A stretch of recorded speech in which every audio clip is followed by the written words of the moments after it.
You've lost your senses, Abigail. That's what it is. Grief's cooked your brain. Mr. Henderson stood on his side of the wire fence, his face a knot of sun-cured disapproval. His thumb hooked in his suspenders, a gesture of absolute, unshakable certainty.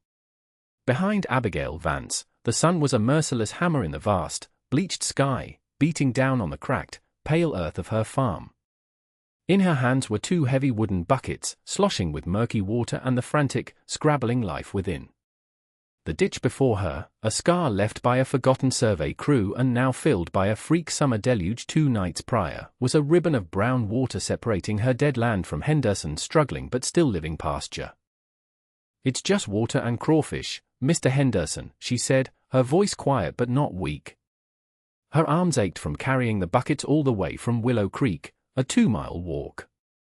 "It's a waste of good walking," he countered, spitting a stream of tobacco juice near his own dusty boots. "There's nothing for 'em to eat in that poison mud. You're dumping perfectly good bait into a grave. What'd Jacob say if he saw you now?" He was a sensible man. The mention of her husband's name was a physical blow, a tightening in her chest. She took a steadying breath, the air thick with the smell of hot dust and distant, dry sage. She looked down into the buckets. The crawfish, dozens of them, clicked and rustled against the wood, their dark little bodies a testament to the life that still existed somewhere, just not here. Not anymore. "He'd tell me to try," she said, more to herself than to the man watching her with such pitying scorn. Without another word, she leaned over the raw edge of the ditch. With a great, heaving motion that sent a tremor through her tired shoulders, she upended the first bucket. The contents rushed out in a muddy cascade, water, creek sludge, and a scattering of dark, jointed bodies that hit the still surface of the ditch with a series of soft plops. They vanished instantly into the brown depths. She repeated the motion with the second bucket, her knuckles white on the handle. Then she stood, empty-handed, watching the ripples spread and fade. The silence that followed was heavy, broken only by the buzz of a horsefly and the faint, rustling whisper of the parched wind through her dead corn stalks. "There," Henderson scoffed, shaking his head as he turned to leave. "Poured your last bit of hope into a mud puddle. You mark my words, woman. Nothing's ever gonna grow in that soil again." She watched him walk away, his back rigid with the righteousness of the practical.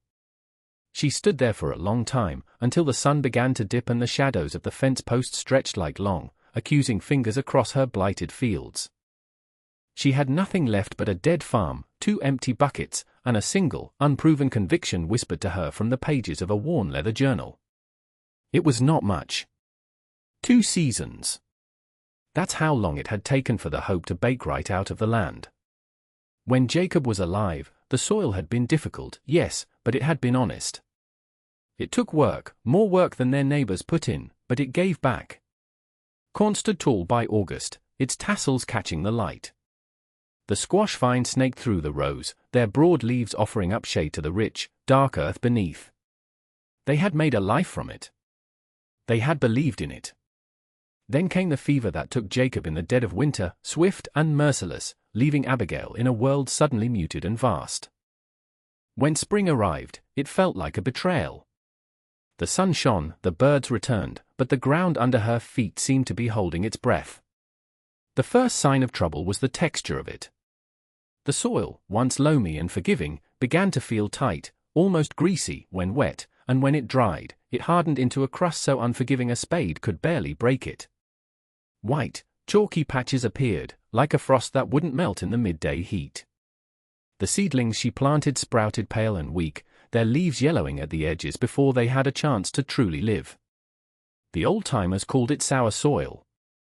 Alkali sickness. They said it happened sometimes, in the low-lying patches where the water settled and evaporated, leaving its salts behind like a curse. They said there was no cure for it but to move on, to find a better plot further upstream. But this land was all she had. It was all that was left of him. To leave it would be like burying him a second time. So she fought. She hauled wagon-loads of manure from the livery in town until her back screamed in protest. She tilled in sand, hoping to break up the clay. She worked from sunup to sundown, her hands raw, her heart a cold, hard knot of desperation. The land did not respond. It was as if it had forgotten the language of life. The corn grew to her knee and then stopped, its stalks thin and brittle. The beans withered on the vine. The earth gave back nothing but dust and heartbreak. Her neighbors watched. Henderson, whose own land was higher and healthier, watched with a kind of grim satisfaction. Others watched with pity. They offered advice she had already tried, or condolences that felt like dismissals. They saw a grieving widow failing to do a man's work on a bad piece of ground. They saw an inevitable end. One night, during a thunderstorm that rattled the windows of the small cabin and sent sheets of rain across the plains, she couldn't sleep. The sound of the water, a thing she had prayed for months, was a mockery. What good was rain on land that wouldn't drink? She lit a lamp and went to Jacob's old roll-top desk, the one thing in the house she hadn't been able to bring herself to touch. She opened a drawer and found his journal, a simple leather-bound book filled with his neat, deliberate script. He hadn't been a man of many words, but he had been a man of deep observation. The journal wasn't a diary of feelings, but a record of the world as he saw it. He wrote about the way the wind bent the wild grasses, the patterns of bird migrations, the subtle shifts in the light from one season to the next. And he wrote about water. He was fascinated by it. He sketched the eddies in the creek, noted the depth of the water table in their well, and documented the life he found at the water's edge. Tucked into the back of the journal was a loose page, written not long before he fell ill. It was about their trip back east to visit his family years before, to the humid, green world so different from this arid plain. He wrote about the crawdads, the mud bugs his cousins used to catch in the sluggish tributaries. He wasn't writing about them as bait or food. He was writing about them as engineers. They are tireless, he wrote. The water in the crawdad creeks runs clearer. The banks are less prone to washing out. Their burrows seem to aerate the soil, pulling the water deep into the ground instead of letting it run off. The farmers there say the richest soil is always near the crawdad holes.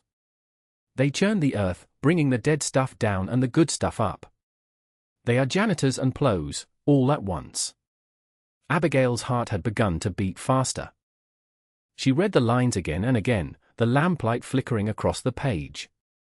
At the very bottom, in a hand slightly less steady than the rest, he had scrawled a question, a thought left hanging in the air. What if the cure for sick land isn't in what you put on it, but in what you put in it? What if the cure isn't in the soil, but what moves through it? The storm had passed by dawn, leaving the world washed clean and smelling of wet earth and sage. And it had left the long, dry ditch full to the brim with placid, brown water. It was an invitation. A sign. She looked from the water-filled ditch to Jacob's words, and a desperate, fragile seed of an idea began to take root in the barren soil of her grief. It was madness. It was a fool's hope. But it was the only hope she had. She would walk to Willow Creek. She would fill her buckets. She would honor his last question with an answer. And so there she was, days later, facing Henderson's scorn. Pouring her last bit of hope into a mud puddle. Life answers life. It was a phrase from the journal, one Jacob had underlined twice. He had written it after observing a deadfall tree by the creek, noting how its decay provided the nursery for a whole new community of mosses, fungi, and saplings. He saw life not as a single thread, but as a conversation, a constant exchange. The phrase became her mantra, a quiet prayer she whispered to herself as she worked. Weeks turned into a month. The prairie summer settled in, a season of endurance. The water in the ditch lowered, but it didn't disappear. A strange, green fuzz began to coat the surface near the edges, an algae bloom that shimmered in the heat. Then, tougher reeds began to poke through, plants she'd never seen on her property before, their roots finding purchase in the muddy banks. She would walk the length of the ditch every evening, not looking for miracles, but for signs. For conversation. She saw the tiny, chimney-like mounds of mud appearing along the waterline, the work of the burrowers. She saw how the water, once opaque, seemed to be clearing, the sediment settling. The land was breathing in a different way. One afternoon, Martha, Jacob's aunt, came by in her buckboard. She was a woman whose face was a roadmap of every drought and blizzard the territory had ever thrown at her, but her eyes were kind. She carried a covered basket smelling of fresh bread and roasted chicken. She didn't mention the farm, not at first. She asked about the roof, if it had held during the big rain. She talked about the price of feed in town. Finally, as they sat on the porch, she looked out at the ditch. "Henderson's wife says you're trying to raise a crop of mudbugs," Martha said, her tone neutral. Abigail braced herself. "I'm trying something Jacob wrote about." Martha nodded slowly, her gaze distant. "That boy. He never looked at the world the way other folks did. Always saw the parts everyone else missed. Saw the whole machine, not just the one broken wheel." She turned her clear eyes back to Abigail. "He believed in you, girl. That's reason enough for me." She didn't offer advice. She didn't ask for proof. She just sat there, a quiet, solid presence against the tide of doubt, and shared her meal. When she left, Abigail felt a little of the ache in her soul had eased. One person believed. It was enough. But the world is made of more than quiet believers. The world has rules and ledgers and men who carry them. Mr. Davies arrived in late August. He was the county land agent, a man who smelled of starch and authority, his buggy kicking up a plume of the very dust he was there to assess. He didn't waste time on pleasantries.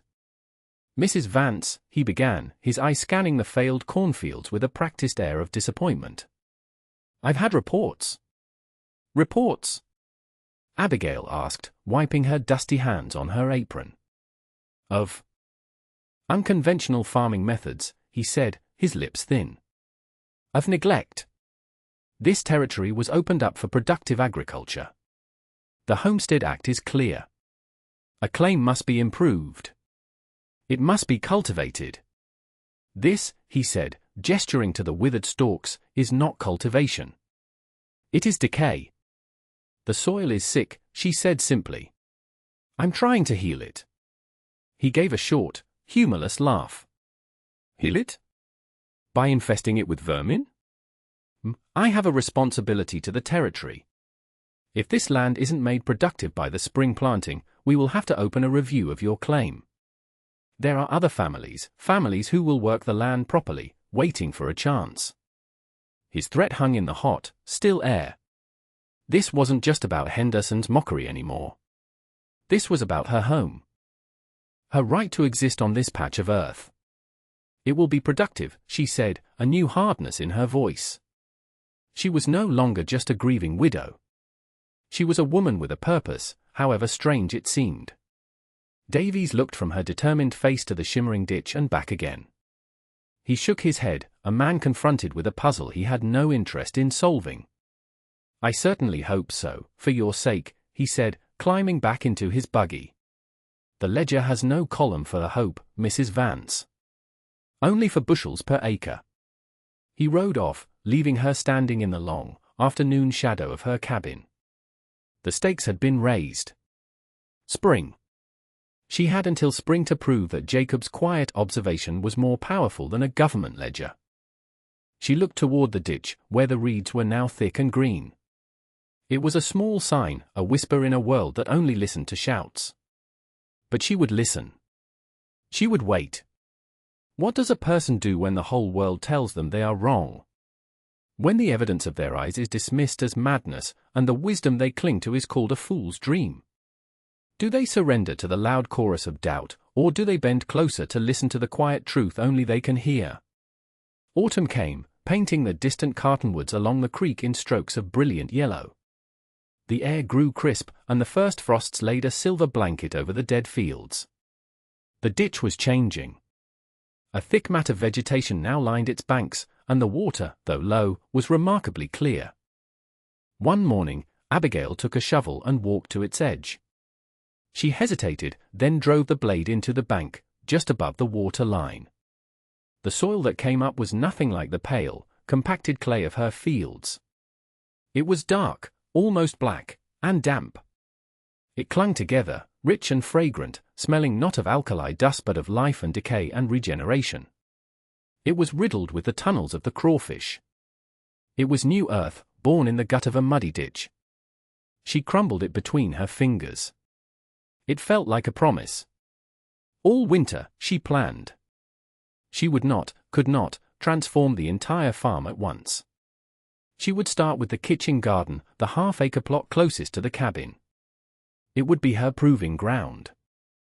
As the winter winds howled outside, she sat by the fire, reading Jacob's journal, her plans taking shape not in bushels per acre, but in bucketfuls of mud. The spring thaw was slow, the ground reluctant to let go of the cold.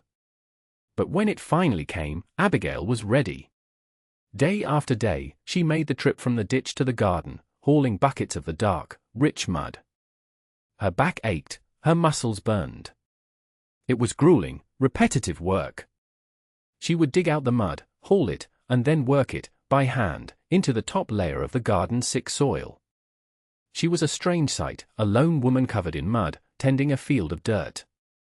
Henderson watched from his fence line, no longer mocking, just silently, curiously observing.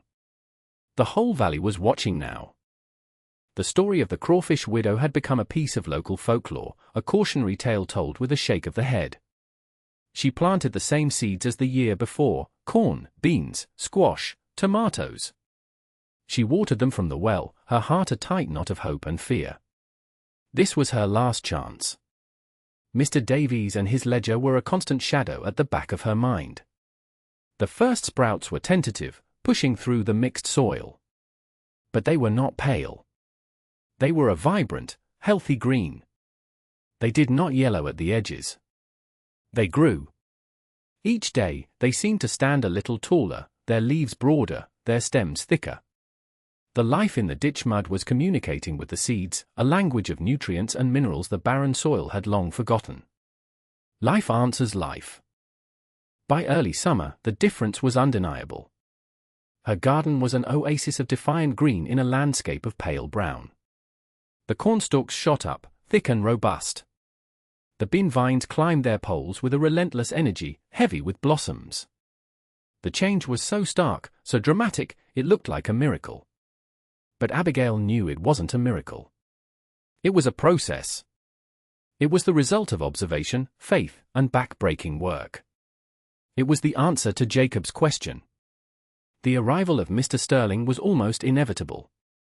He came in a shiny new buggy, pulled by a handsome bay mare.